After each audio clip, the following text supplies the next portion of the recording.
ప్రియమైన సహోదరి సహోదరులారా, ఈరోజు యొక్క పరిశుద్ధ శుక్రవారం గుడ్ ఫ్రైడే మనందరికీ కూడా ఎన్నో సంవత్సరాల నుంచి వచ్చినటువంటి ఆచారము. అయితే మనము ఇప్పుడు బహిరంగంగా ఇన్ని రోజులు కూడా మనము చర్చిలోను లోపల ఈ యొక్క క్యాంపస్లో మాత్రమే మన యొక్క భక్తిని చాటుతూ ఉన్నాం.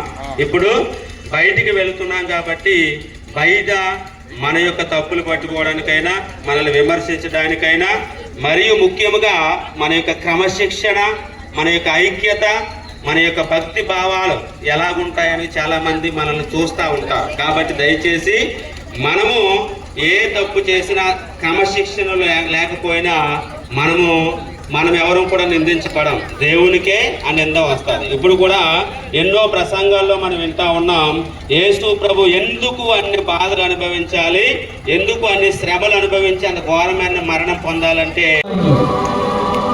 2 లైన్లలో స్థలాల్ని మరి చదివేటువంటి వాళ్ళు దయచేసి ట్రాక్టర్ దగ్గరే ఉండవలసిందిగా మనవి చేస్తూ ఉన్నాం. దయచేసి గమనించాలి, గుంపుగా వెళ్ళొద్దు. 2 లైన్లలో మాత్రమే మనం నడుద్దాం. మన భక్తిని, విశ్వాసాన్ని మరి గుర్తుపెట్టుకుని నాటడానికి ప్రయత్నం చేయండి. 2 లైన్లలో మొదటి స్థలము, యేసునాథుడు మరణ తీర్పు పొందుట. యేసుక్రీస్తువా మిమ్మల్ని ఆరాధించి మీకు స్తోత్రం చేయుచున్నాము. యేసు ప్రభు రాజస్తంభమున దెబ్బలు పడి ముళ్ళ కిరీటం ధరింపబడిన వెనుక పిలాతునిచే అన్యాయంగా స్లీవలో మరణం పొందుటకు విధింపబడుటను ధ్యానించుదము గాక.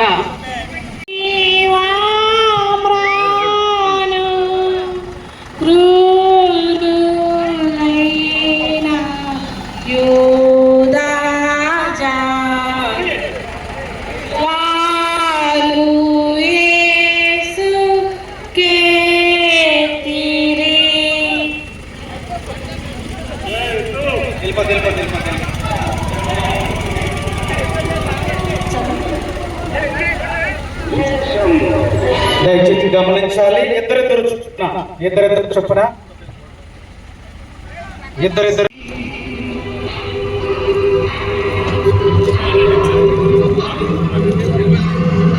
అటు కానీ ఇటు కానీ 2 లైన్ల గుంపుకి వెళ్ళదు. 2 లైన్లు గుంపుకి వెళ్ళొద్దు. వాలంటీర్స్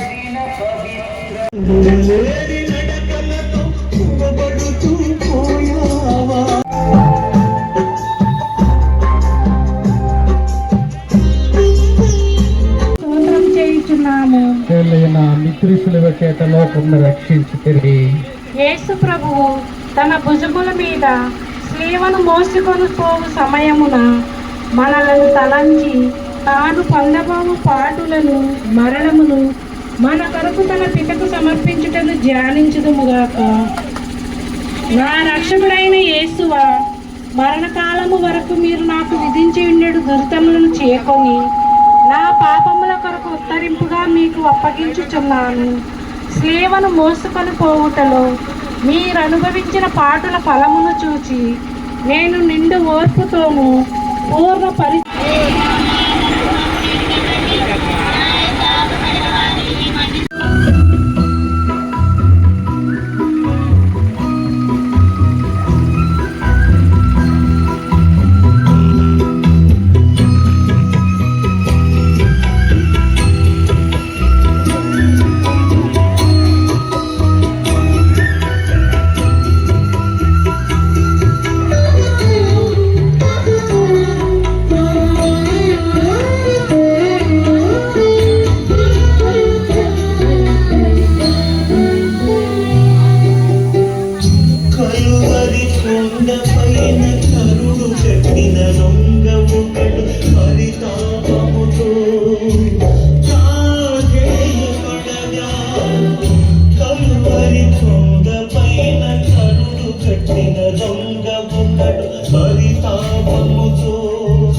మీరు రాజస్తంభమున కొందరు దెబ్బల వలన మీ దేహమంతయు గాయపరచబడి ఉండెను.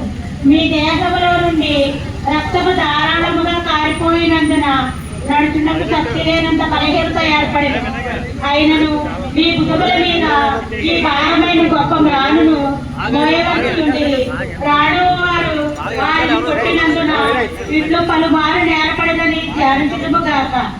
నా రక్షకుడైన యేసువా, నీకింత బాధ పెట్టినది శివభారము కాదు, నా పాపముల భారమే. ఈ మొదటిసారి పడితే ఫలమును చూసి నేను పాపములో పడకుండా విడిచిపెట్టుటకు ఆ పాటల ధ్యానము చేత నాకు జ్ఞాన బలము కలుగునట్లును నేను మీతో కలంతకాలము మోక్షములో మీ దివ్య కుమార్ని దర్శింప భాగ్యము పొందినట్లును ప్రార్థించండి. ఆమేన్. పరలోకమందున్న మా యొక్క తండ్రి, నీ నామం పూజింపబడునుగాక, నీ రాజ్యము వచ్చునుగాక, నీ చిత్తము పరలోకమందు నెరవేరినట్లు భూలోకమందు నెరవేరునుగాక.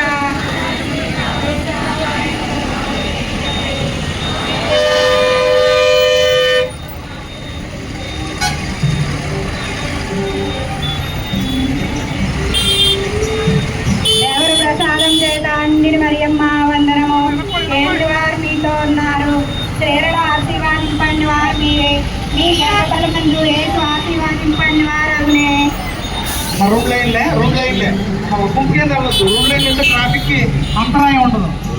రూమ్ లైన్లో అయితే పరిగణించబడుతూ ఎంతో పండుగగా కొనియాడుతూ ఉంది.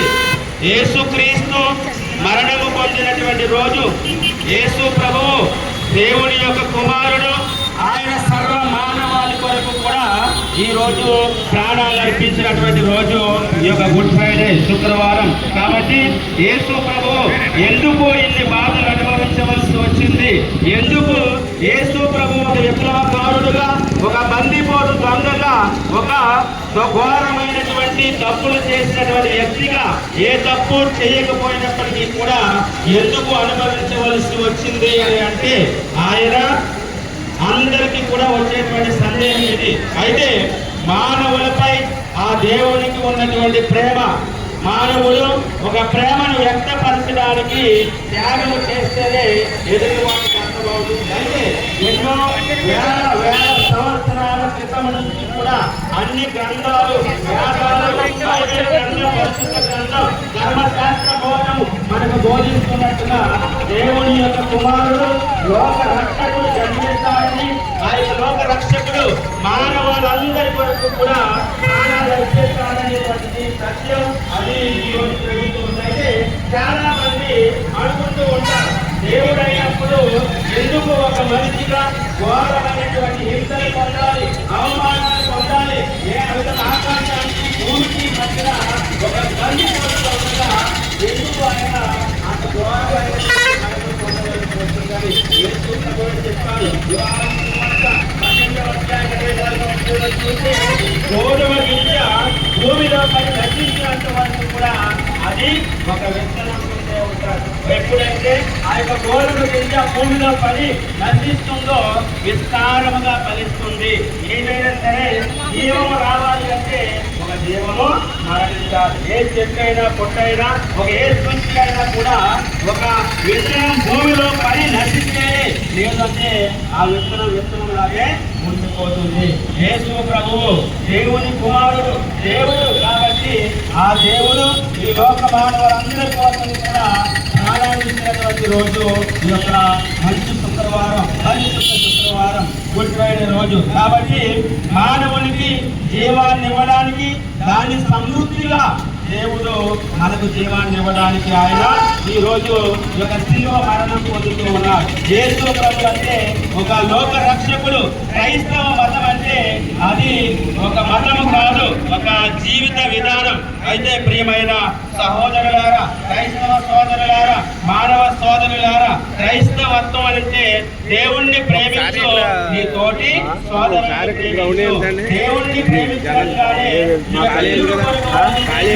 నీ పొరుగు వాళ్ళని ప్రేమించు. పొరుగు వారిని కూడా నిన్ను నీవు ఏ విధముగా అయితే ప్రేమించుకున్నావో అదే విధముగా ఇతరులను ప్రేమించమన్నాడు. అదే యేసు ప్రభువు మనకు నేర్పినటువంటి విలువ.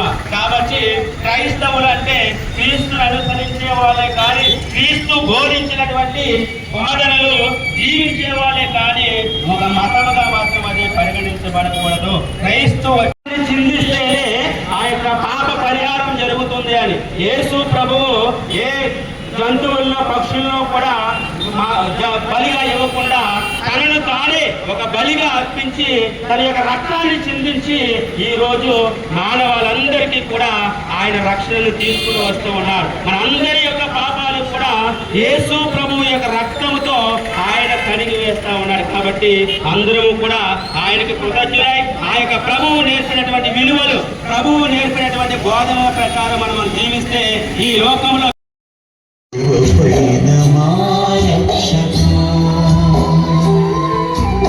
మరణించితివా మనుజావతార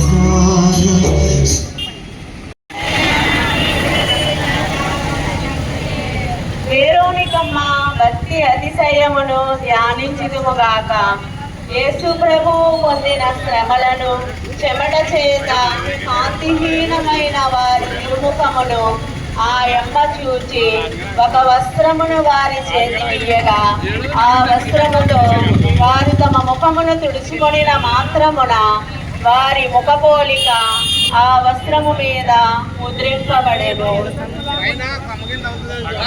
నా రక్షకుడైన యేసువా, ముందు మీ తిరుముఖము మిక్కిలి అందముగా నుండెను, కానీ ఇప్పుడు గాయముల చేతను రక్తము చేతను మారుపడి విరూపముగానున్నది. జ్ఞాన స్నానములో నేను మీ ఇష్ట ప్రసాదమును పొందినప్పుడు నా ఆత్మయు అందముగా నుండెను. అయినను పాపముల చేత దానిని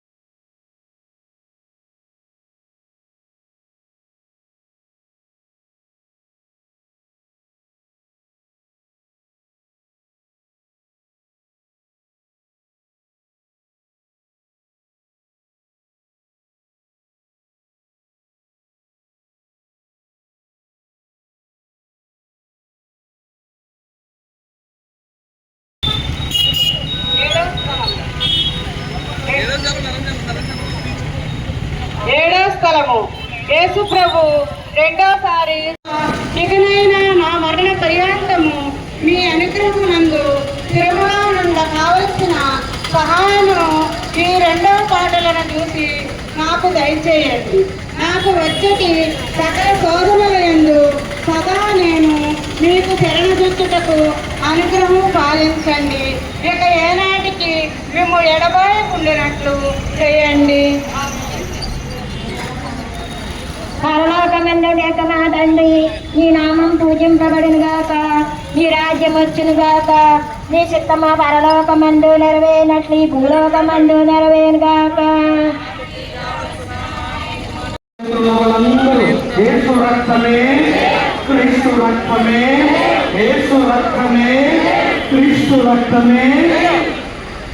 ప్రియ సహోదరి సహోదరులారా, మనం ఈ రోజున దేవాలయం దగ్గర ప్రారంభమై ఈ 14 స్థలాలని ఈ పరిశుద్ధ స్లీవు మార్గం ద్వారా మనం ధ్యానం చేస్తూ ఉన్నాం. అనగా యేసు ప్రభువు కల్వరి కొండకి వెళ్ళేటువంటి సమయంలో ఈ 14 కీలకమైనటువంటి ఘట్టాలు, అనగా మనిషి యొక్క హృదయాన్ని కదిలించినటువంటి 14 సన్నివేశాల్ని మనం ధ్యానం చేస్తూ వస్తూ ఉన్నాం. ఈ 14 స్థలాల్ని ధ్యానం చేసేటువంటి క్రమంలో యేసు ప్రభువు పడినటువంటి శ్రమలని, యేసు ప్రభువు పొందినటువంటి దెబ్బలని మనం ధ్యానం చేస్తూ ఉన్నాం. అత్యంత భక్తితోటి, అత్యంత విశ్వాసముతోటి. ఈ రోజున గుడ్ ఫ్రైడే అంటే మంచి శుక్రవారం, శుభ శుక్రవారం. ఎందుకు ఈ శుక్రవారం మంచిది, ఎందుకు ఈ శుక్రవారం శుభాలతో నిండినని చెప్పేశానంటే ఈ శుక్రవారం రోజున మానవాళిని రక్షించినటువంటి రోజు, సాక్షాత్తు దేవుడు శిలువ మీద మరణించినటువంటి రోజు.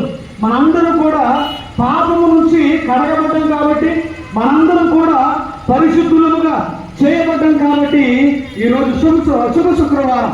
సృష్టికర్త కనుక ఈ సృష్టిలో న్యాయమే వర్ధిల్లాలి అని అనుకుంటేనంట న్యాయాధిపతిని పంపించేవాడే. ఈ సృష్టిలో ప్రజలకి, మానవులకి ఆరోగ్యం కావాలని చెప్పేసి దేవుడు అనుకుంటేనంట పరమ వైద్యుణ్ణి దేవుడు పంపించేవాడు. కానీ అంతకు మించి మనిషికి అవసరం. ఆరోగ్యంతో మనిషికి పని లేదు, కావాలి, కానీ అంతకు మించి మనిషికి కావాలి. అంతకు మించి ఏంటని చెప్పేసానంటే పాపము నుంచి ప్రతి మనిషి కూడా కడగబడాలి, పాపము నుంచి ప్రతి మనిషి కూడా విముక్తిని పొందుకోవాలి, పాపము నుంచి ప్రతి మనిషి కూడా స్వతంత్రాన్ని పొందుకోవాలని చెప్పేసి దేవుడు అనుకున్నాడు. కాబట్టి మనిషిని పంపించాడు. ఆ పాపము నుంచి మనల్ని పరిశుద్ధులుగా మలిచేటువంటి దేవుడు అత్యంత పరిశుద్ధుడై ఉండాలి. పాపము నుంచి మనల్ని కడిగేటువంటి దేవుడు పరిపూర్ణమైనటువంటి ప్రేమను కలిగి ఉన్నాడు. అందుకనే రోమిలకు రాసిన లేఖ 5వ అధ్యాయము 7-8 మాటలు మనం చదువుతాం. కాబట్టి మనందరూ కూడా పాపాత్ములు. రోమిలకు రాసిన లేఖ 3వ అధ్యాయం 10వ మాటలు మనం చదువుతాం. ఈ భూమి మీద అందరము కూడా పాపాత్ములమే, పరిశుద్ధుడు ఎవడు కూడా లేడు. దేవుడు ఒక్కడే పరిశుద్ధుడు. సమూహేలు మొదటి గ్రంథము 2వ అధ్యాయంలో 2వ మాటలు మనం చదువుతూ ఉన్నాం. కేవలం దేవుడు ఒక్కడే పరిశుద్ధుడు. కాబట్టి పాపములో ఉన్నటువంటి మనిషిని పరిశుద్ధుని చేయాలని చెప్పేసానంటే పరిశుద్ధుడే ఈ భూమి మీదకి రావాలి. అందుకని దేవుడు పరిశుద్ధుడుగా ఈ లోకంలోకి రావడం, మనందరినీ కూడా రక్షించడం మనం చదువుతూ ఉన్నాం.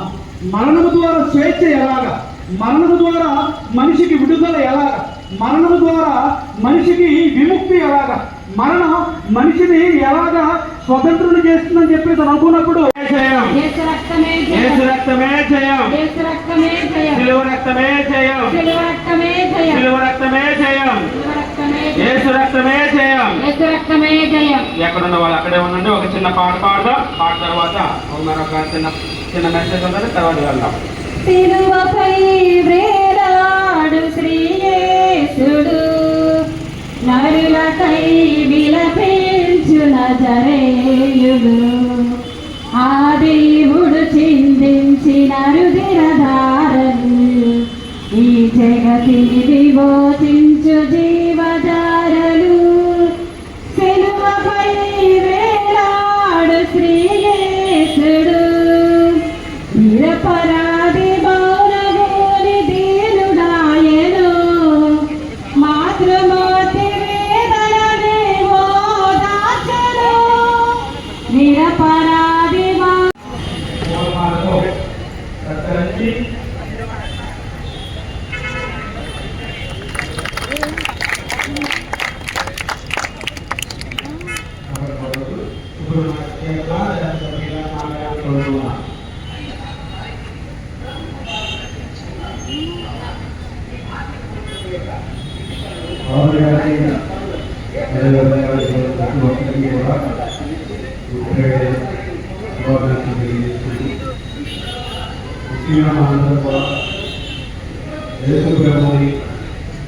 స్మరించుకుంటూ ఈ ప్రపంచంలో మానవాళి చేసినటువంటి పాపాన్ని గౌరవించడానికి యేసు ప్రభు రక్తాన్ని చిందించినటువంటి విషయాన్ని మనందరం కూడా గుర్తించుకోవాలి. తన శరీరానికి మేకులు దిగుతున్న, రక్తం కారుతున్న, శాంతిని కోరుకున్నటువంటి వ్యక్తి యేసు ప్రభు గారు. ఈరోజు యేసు ప్రభు మనందరికీ బోధించినటువంటి ప్రబోధాన్ని అనుసరించి ఈ మానవాళి అంతా కూడా శాంతి కోసం, శాంతి సమాజ నిర్మాణం కోసం మనందరం కూడా పాటుపడాలని మరొకసారి మీ అందరికీ కూడా కోరుకుంటూ ఈరోజు ఈ కార్యక్రమాన్ని చేసిన ప్రతి ఒక్కరికి పేరుపైన ధన్యవాదాలు తెలియజేస్తున్నాను. సందేశాన్ని ఇచ్చి మనందరి కోసం కూడా క్రీస్తు ప్రేమను నిర్మించి అటువంటి మన యొక్క ప్రియతమ గౌరవ శాసనసభ్యులు శ్రీ ఆర్ఎన్ రాధాకృష్ణ గారికి మన యొక్క క్రైస్తవ సంఘం తరఫున అభినందనలు తెలియజేస్తూ కృతజ్ఞతలు తెలియజేస్తూ ఎప్పుడు కూడా తన యొక్క ప్రజా సేవలో దేవుడు తోడుగా ఉండాలని తనకు ఆయుధాలు ప్రసాదించి తన యొక్క తలంపులు నెరవేరుస్తూ తన యొక్క శాసన సభ్యులలో ఉన్న నాయకులు దేవుడు జీవితాలను కుటుంబాన్ని ఆశీర్వదించమని ఆశీర్వదించమని వారి ప్రార్థన చేస్తున్నాం మాట్లాడుతున్నాం.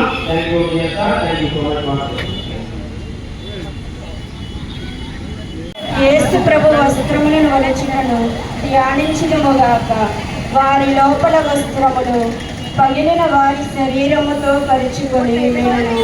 ఆ క్రూరులు వాటిని మట్టితనముగా పెరిగినప్పుడు వస్త్రముతో కూడా మాంసము ఊడి వచ్చును. ఈ రీతిగా రక్షకుడు పడిన కఠోర వేదన చూచి పరితపించుదుముగాక. నా రక్షకుడైన యేసువా, ఈ సమయమందు మీరు మీ శరీరమంతటా బాధను చూచి నేను శరీర సుఖమును వెదకక ఉండుటకను విరక్తత్వమునకు విరుద్ధమైన పాపములను చేయక ఉండుటకను సహాయము చేయండి. మరియు ఈ ప్రపంచ వస్తువుల మీద నాకు గల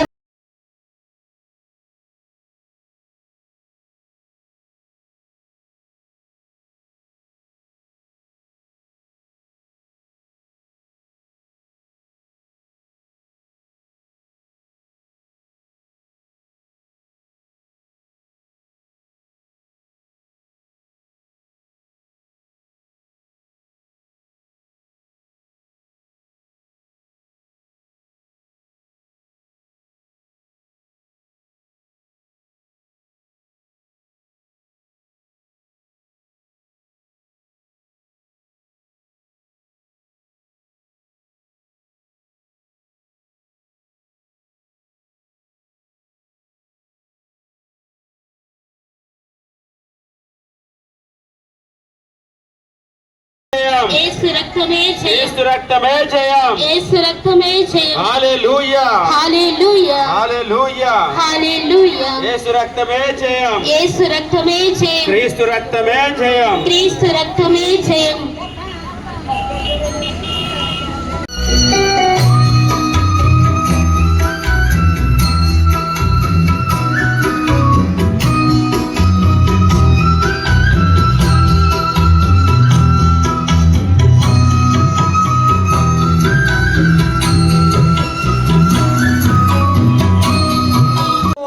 బొత్తితో ముద్దు పెట్టుకునిచున్నాను. నా పాపముల వలన నిర్బాధమైన మరణము నాకు రావలసి ఉండెను.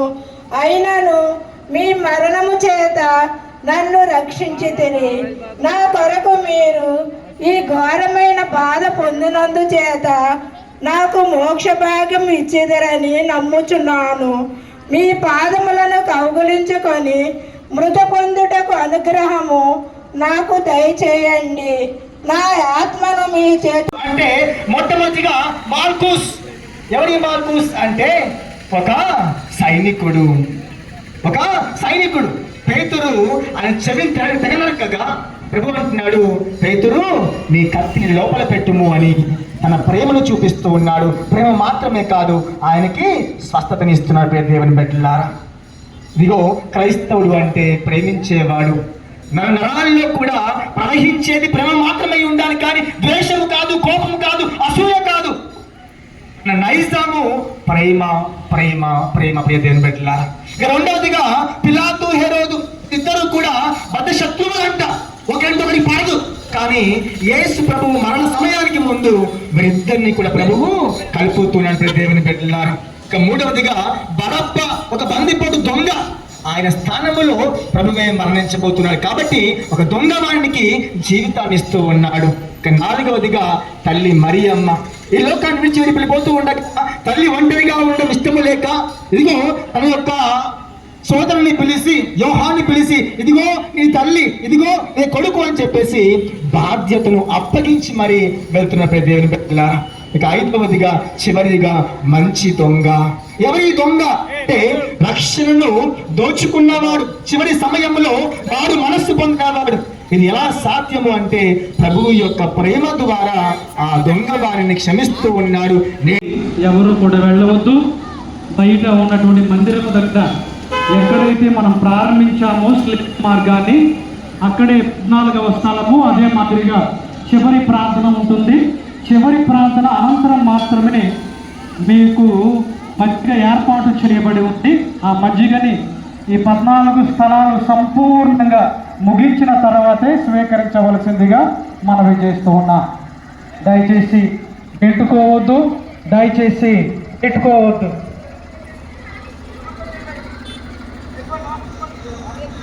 అందరూ కూడా ఈ గేటు ద్వారా దగ్గర ఉండవలసిందిగా మనం చేస్తూ ఉన్నాం. దయచేసి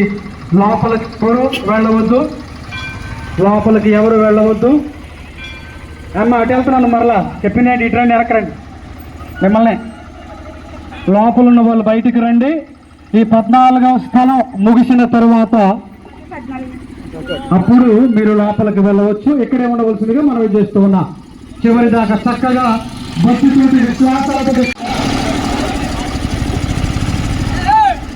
విశ్వాసాలతోటి ఇప్పటి వరకు కూడా నడుచుకుంటూ మరి దేవుని మాటలను ధ్యానం చేసుకుంటూ వచ్చాం. మరి చివరిలో దయచేసి మీరు ఈ ప్రార్థన ముగియకుండా దయచేసి ఎక్కడ కూడా వెళ్ళవద్దని చెప్పేసి మనవి చేస్తూ ఉన్నాం. ఈ మందిరం దగ్గర దయచేసి అందరూ కూడా నిలబడండి. చివరి 14వ స్థలము, అదే మాదిరిగా చివరి ప్రార్థన అయిన తరువాత అందరూ కూడా దయచేసి భక్తిగా మందిరం దగ్గర రండి. ఈ మందిరం దగ్గర నిలబడి లోపల ఉన్న వాళ్ళు కూడా దయచేసి మరి చివరి ప్రార్థనలో మరి స్లీవ మార్గం ఎంతో గొప్పగా, ఎంతో చక్కగా, ఎంతో భక్తితోటి, విశ్వాసంతోటి మన అందరం కూడా మరి ధ్యానం చేసిన యేసు ప్రభు యొక్క శ్రమల్ని. కాబట్టి మనకి దేవుడు ఆశీర్వాదాలు అందించబోతూ ఉన్నాడు. మరి చివరి క్షణాలలో దయచేసి ఆశీర్వాదాలని మరి పాడు చేసుకోవద్దు. చక్కగా ఇంకా భక్తిని, విశ్వాసాన్ని మరి 14వ స్థలంలో కూడా అదే మాదిరిగా చివరి ప్రార్థనలో కూడా భక్తి విశ్వాసాలతో పాల్గొవాలని చెప్పేసి ప్రేమపూర్వకంగా ఆహ్వానిస్తూ ఉన్నాం. దయచేసి లోపల ఉన్న వాళ్ళు కూడా బయటికి రావాల్సిందిగా మనవి చేస్తూ ఉన్నాం. దేవాలయ ప్రాంగణంలో ఉన్నవాళ్ళు ప్రతి ఒక్కరు కూడా ఈ మందిరం దగ్గరికి రావాల్సిందిగా మనవి చేస్తూ ఉన్నాం. దేవాలయంలో ఉన్నవాళ్ళు, అదేవిధంగా దేవాలయ ప్రాంగణంలో ఉన్న వాళ్ళందరూ కూడా ఈ మందిరం దగ్గరికి రావాల్సిందిగా మనవి చేస్తూ ఉన్నాం. పిలాతు హేరోదు వారుల ముందర అవమానముగా ఒప్పగించబడను, అబద్ధ సాక్షుల వల్ల నేరము మోపబడను, కొరడాలతో కొట్టబడను, ఉమ్మియబడను. మీ తలపై మిమ్ల కిరీటము పెట్టి మీ వస్త్రములు తీసి మేము స్లీవ మీద కొట్టి ఈటి చేత పొడిచి తెరవబడను చిత్తగించితిరే. మేము మహాపాపులుగా ఉండినను మేము ఇప్పుడు స్మరణ చేసిన మీ పవిత్ర మరణమును దేవరు వారు చూచి నరక బాధలలో నుండి మమ్ము కాపాడండి. మరియు మీ ప్రక్క స్లీవ మీద కొట్టబడి మనస్తాపబడిన దొంగవాణిని తీసుకుపోయిన స్థలమునకు మమ్మును తీసుకొని కొండి. అందరూ కూడా ఎంతో కష్టముతో, బాధతో, ఇబ్బందులతో, శ్రమలతో, ముఖ్యముగా ఉపవాసములను ఆచరిస్తూ ప్రార్థనలతో మనందరము కూడా ఈ యొక్క లోకానికి యేసు ప్రభు వెలుగు. ఆయన ఈ లోకము కొరకు తన యొక్క ప్రాణాన్ని అర్పించాడు అని మనము ఆయన అనుచరులం, క్రైస్తవులమైనటువంటి మనము ఈ రోజు తణుకు ప్రాంతంలో ఉన్నటువంటి పట్టణంలో ఉన్న ప్రతి ఒక్కరికి కూడా తెలియజేసి వచ్చాం. ఈ యొక్క అవకాశాన్ని దేవుడు మనందరికి ఇచ్చినందుకు స్తోత్రాలు చెల్లించుకుంటూ ఆ దేవాది దేవుని యొక్క ఆశీర్వాదముల కొరకు ప్రార్థన చేద్దాం. అందరూ కూడా కళ్ళు మూసుకుని చేతులు జోడించి ఆ ప్రభువుని ఎవరైతే బాధలో ఉన్నారో, ఎవరైతే కష్టాల్లో ఉన్నారో, ఎవరైతే విశ్వాసముతో కష్ట నష్టాలను ఏమి కూడా లెక్క చేయకుండా, బాధలు లెక్క చేయకుండా, నొప్పులు లెక్క చేయకుండా, ఆకలి లెక్క చేయకుండా ప్రార్థిస్తే దేవుడు వారి యొక్క ప్రార్థన, వారి యొక్క మొర ఆలకిస్తాడని మనం నమ్ముతాం. కాబట్టి అందరూ కూడా భక్తి విశ్వాసాలతో ప్రార్థన చేసుకుందాం. దయగల దేవా, మీరు మమ్మలను కంటికి రెప్పలాగా కాచి కాపాడినందులకు మీకు వందనాలు, కృతజ్ఞతలు, స్తుతులు, స్తోత్రాలు. ప్రేమగల ప్రభు, తోబియాకి రఫయేలు దేవదూతను తన యొక్క ప్రయాణములో తోడుగా పంపించి క్షేమముగా మరి తిరిగి తీసుకువచ్చినందులకు మీకు వందనాలు తెలియజేస్తూ ఉన్నాం. అదే మాదిరిగా మాకు కూడా మీ యొక్క దేవదూతల బృందంతో కావలిగా ఉండి